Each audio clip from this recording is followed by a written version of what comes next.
कौमी सलामती और इमरान खान एक साथ नहीं चल सकते।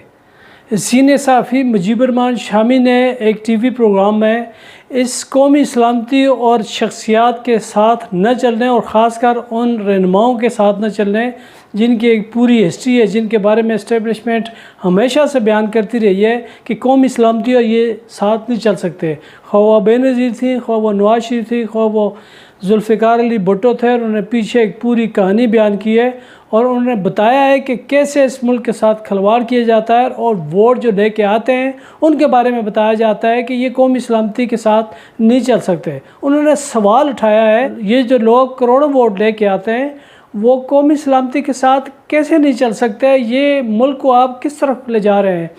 इस टीवी प्रोग्राम में उन्होंने मज़ीद क्या कहा, आप ख़ुद सुन लें, आपको अंदाज़ा हो जाएगा कि आप सीनियर सहाफ़ी भी और ख़ासकर जो समझे जाते थे कि हुकूमत के हामी है, उन्होंने उनका भी जो ज़ब्त के बंधन हैं टूट गए हैं, उन्होंने भी अब सवाल करना शुरू कर दिया है। मुजीबुर शामी ने और क्या क्या सवालात उठाए, आप भी सुनिए।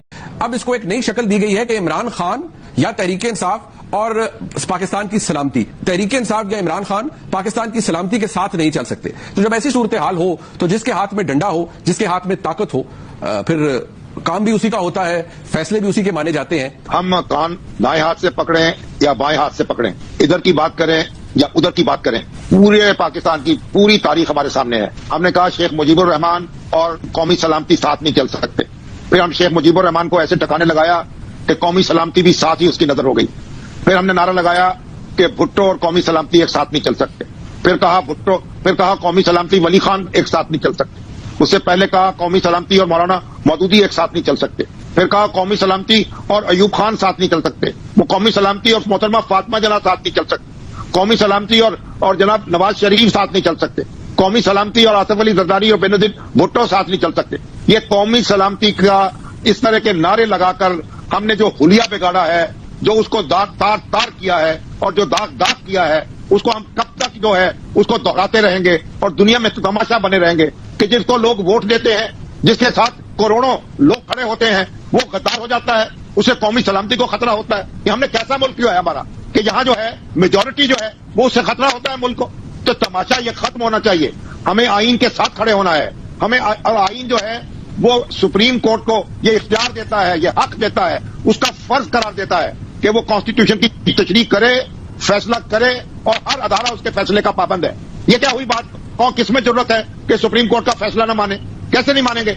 अगर रियासत जो है बाकी रखनी है कि नहीं, अगर रियासत को तार करना है, और मैं देख रहा हूं मेरी आंखें क्या देख रही हैं, आप देखें आपकी पश्तून पट्टी में क्या हो रहा है, किस तरह के जज्बात उभर रहे हैं, बलूचिस्तान में क्या हो रहा है, आप सिंध में इंटीरियर में जाके देखिए क्या हो रहा है, क्या आजाद कश्मीर में, गिलगित बल्तिस्तान में हमने आंखें बंद कर ली हैं, कानों में उंगलियां दे ली हैं, हम न सुनने को तैयार है न समझने को तैयार है। कोई तो हमें कोई समझाए, कोई खुदा का खौफ दिलाए, कोई हमें शर्म दिलाए, अपने माजी से और अपने मुस्तकबिल का एहसास दिलाए। ये क्या बात हुई कि हम चुप करके खड़े रहें और हम कहें हम तमाशाई हैं? हम इस मुल्क के शहरी हैं, इस मुल्क की हिफाजत करेंगे, इसके दस्तूर की हिफाजत करेंगे, उसके साथ खड़े रहेंगे। जी हाँ, आपने सुना मुजीबुर शामी क्या कह रहे थे कि जो भी अवाम की अक्सरियत का वोट लेकर आता है वो गद्दार हो जाता है। ये क्या बात हुई? उन्होंने कहा ये कैसे हो सकता है कि आप जो अवाम उसे मुंतखब करें, ख्वाह मुजीबुर से लेकर यहाँ इमरान खान तक। इमरान खान का तो उन्होंने नाम नहीं लिया, लेकिन पीछे सारी हिस्ट्री बयान की कि ये कोई आज की बात नहीं है, हमेशा से होता है कि जब भी कोई पॉपुलर लीडर आगे आता है तो एस्टेब्लिशमेंट को पता नहीं क्या हो जाता है, वो कौमी सलामती के नारे लेके आ जाते हैं और अवाम को गुमराह करना शुरू कर देते हैं। उन्होंने कहा ये तो मुल्क चलाना है तो आइन के साथ चलना होगा। उन्होंने ये भी कहा कि हमें आइन के साथ खड़ा होना होगा। तो अब ये बड़ी बात है कि ख़ासकर सीनियर सहाफ़ियों की तरफ से अब इस तरह के सवालात उठाए जाने लगे हैं। ज़ाहिर है वो भी इस मुल्क के बासी हैं, इस मुल्क के साथ रहते हैं, किसी के साथ, किसी पार्टी के साथ, किसी के लीडर के साथ, उनकी किसी भी लीडर के साथ किसी भी सहाफ़ी की एफिलिएशन हो सकती है, कुर्बत हो सकती है, लेकिन जब मामला सचमुच में कौमी सलामती का आ जाए तो फिर बात यही है कि सब कौम को, सब तबक़ात को अब आइन और कानून की बालादस्ती के साथ खड़ा होना चाहिए। इस तरह के मन गढ़ंत खुद साख्ता कौमी सलामती के साथ बिल्कुल भी नहीं खड़ा होना चाहिए। ये जो उठाया जाता है कि रियासत ये कहती है, रियासत ये कहती है, इस बारे में बार बार ये तशरीह हो चुकी है कि रियासत एक अदारे का नाम नहीं है, रियासत अवाम होते हैं। अब किसी को खुद साख्ता कोई रियासत बन के बैठ जाए, कौमी सलामती के फ़ैसले कर ले, तो उस पर इस तरह के सवालात तो उठते हैं। अब यही देख ले, जब आप बात कर रहे हैं तो अब इस कौमी सलामती का सवाल तो हुकूमत को उठाना चाहिए, शहबाज शरीफ को उठाना चाहिए, उनकी काबीना को उठाना चाहिए। जो बरसे इक़्तिदार हुकूमत है, उनके मुंह से कोई कौमी सलामती की बात आए तो उस पर वो मुतमिन भी करने की पोजीशन में होते हैं और उनसे सवालात भी किए जा सकते हैं। जब वो कौमी सलामती पे सवालात उठाते हैं जो दिन दहाड़े सबको पता है क्या कर रहे हैं, आइन के साथ क्या रहे, आइन की 26वीं तरमीम के बाद जो हो रहा है, अदलिया के साथ क्या हो रहा है, अदारे क्या कर रहे हैं, और ये अब तक का जो सारी फील्ड सेट की गई है अपने इक़्तिदार को तूल देने के लिए, सबको नज़र आ रहा है ये ताल्लुकात के जो ख़ारजा पॉलिसी है हुकूमत के कंट्रोल में नहीं है। जो भी फैसले हैं हुकूमत उस पर नहीं करती, ड्राइविंग सीट पे हुकूमत सिरे से है ही नहीं। तो अब ऐसे में कौमी सलामती के सवालात कैसे कोई उठा सकता है? और कौमी सलामती पे ये सबसे बड़ा सवाल जो मुजीबर रहमान शामी साहब ने उठाया, तो इस पर तो सबका यही सवाल है, लेकिन अब उनके सवाल में इस तरह ज़्यादा असर है कि ये बहुत अरसा तक हम देखते रहे कि ये इसी हुकूमत, इसी इस्टेब्लिशमेंट की हाँ मिलाते रहे। लेकिन अब पहली मरतबा हमने देखा है न सिर्फ मुजीबर रहमान शामी बल्कि सुहेल बड़ाइच, उसके बाद बहुत सारे और भी ऐसे सहाफ़ी भी अब सवालात उठाने लगे, सीनियर सहाफ़ी भी, जो अब तक कहा जा रहा था कि इस्टेब्लिशमेंट की साथ चल रहे हैं, इस तरह की बात कर रहे हैं, लेकिन अब उन्होंने सवालात उठाने शुरू कर दिए है कि ये क्या बात है कि कौमी सलामती वही हमें नज़र आती है जब अवाम लोगों को, उन लीडरों को, उन पार्टियों को मुंतखब करते हैं। जो पार्टी मुंतखब हो जाती है करोड़ों वोट ले के, जो लीडर आगे आता है और वो कौमी सलामती के लिए चैलेंज बन जाता है। तो ये इस तरह के बयानिए अवाम तो बिल्कुल भी मुस्तरद कर चुके हैं, अवाम इसके साथ बिल्कुल भी नहीं है।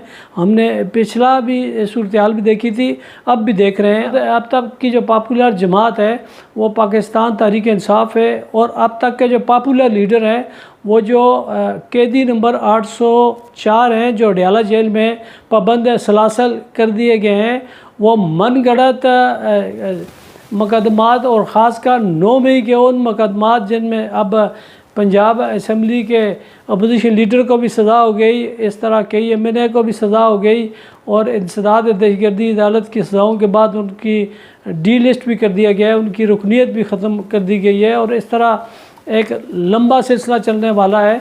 तो अब देखते हैं कि ये सिलसिला कहाँ रुकता है। कौमी सलामती की ये दास्तान जो बयान की जाती है, जो तख्लीक की जाती है, ये कहाँ रुकती है, क्योंकि अब कौमी सलामती की बातें सुन सुन के अवाम को समझ आने लगी है, बल्कि आ चुकी है।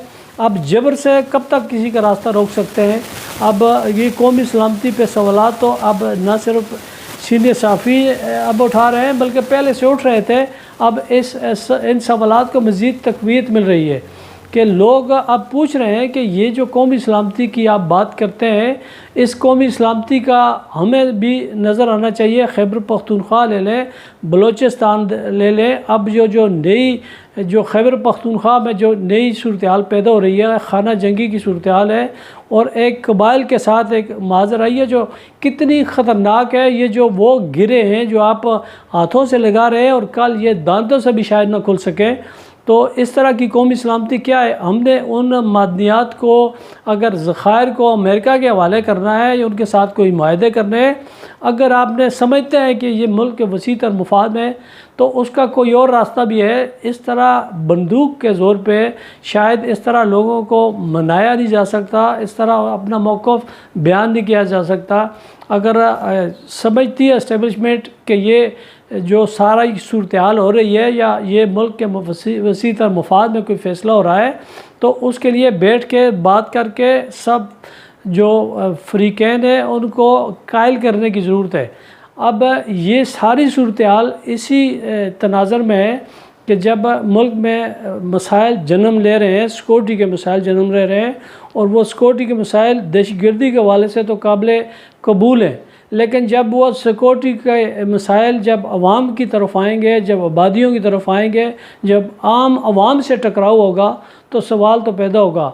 अब ऐसी सूरत हाल में जब ये इस तरह के मसाइल पहले भी हैं, खैबर पख्तूनख्वा में सूरत हाल ख़राब हो रही है, अब पाकिस्तान तहरीक इंसाफ एक नई तारीख शुरू कर चुकी है, तो क्या हम ये समझें कि अब ये टकराव अब तकसीम हो जाएगा या तब्दील हो जाएगा? उसको आप इसको अगर वसी तर मुफाद में नहीं देखेंगे तो ये कल अगर तहरीक चलती है, ये जो आपके लिए पहले ही मसाइल बने हुए हैं, अगर ये साथ जुड़ गए तो फिर तो मज़ीद मसाइल बनेंगे। तो मुकदमात से तो आप असम्बलियों में जाने से लोगों को रोक सकते हैं, नाइल करके रोक सकते हैं, लेकिन जो कौम जो सड़कों पर निकलेंगे उनकी बात तो कब तक गोलियों से और मुकदमात से हल होगी? इसका यही तरीका बचता है कि आपने जो भी बात करनी है, जो भी फ़ैसला करना है, जिस भी फैसले पर अमल दरामद करना है, तो आपने ये कठपुतली से ही फार्म 47 की मैंडेट चोरी से ही जो आपने इस कौम पे मसलत कर दी है उसको आगे करें, उसके ज़रिए कोई फ़ैसले करें और कंसेंसस डेवलप करें, ताकि ये तासर ना पैदा हो कि आप जबर के ज़रिए कोई काम करना चाह रहे हैं, जबर के ज़रिए अपने फैसले मसलत करना चाह रहे हैं। सियासी हद तक तो लोग बर्दाश्त कर लेते हैं, क्योंकि किसी के सियासत में मुखालफत होती है, किसी की हिमायत होती है। आप जब सियासी इंतकाम का निशाना बनते हैं तो उसके आपके जो अतादी होते हैं आपकी हाँ में हाँ मिलाते हैं। मीडिया तो पहले ही ज़ाहिर है अब ख़त्म ही समझे, पाकिस्तान में मीडिया नाम की तो कोई चीज़ रह नहीं गई, वो सारा कंट्रोल्ड है। लेकिन इसके बावजूद जब कहीं आप किसी पार्टी के साथ कोई बात करते हैं तो आप उसको कंट्रोल कर सकते हैं, लेकिन जब आवाम के साथ ये सिलसिला हो जाएगा, ये मसाइल आवाम में चले जाएंगे, तो उसको कंट्रोल करना मुश्किल हो जाएगा। क्योंकि अब मीडिया तो कंट्रोल हो सकता है लेकिन सोशल मीडिया कंट्रोल नहीं हो सकता। तो इसलिए इस जो कौमी सलामती का जो मंजन बनाया जा रहा है, जो बेचा जा रहा है, इस पे नज़रसानी की ज़रूरत है। एक ऐसा कौमी सलामती का दायरा कार बनाए जो आपको भी समझ आए, उस पर अमल दरामद कर सकें। एक वो दायरा कार जो आवाम को भी समझ आए और वो भी हज़म कर सकें कि वाकया ये बात जो कर रहे हैं दुरुस्त कर रहे हैं। लेकिन आप गोली के ज़रिए बात करेंगे, आप लोगों को दबा के बात करेंगे तो शायद आवाम को समझ नहीं आएगी और मसाइल जन्म लेंगे। इजाज़त दीजिए, खुदा हाफ़िज़।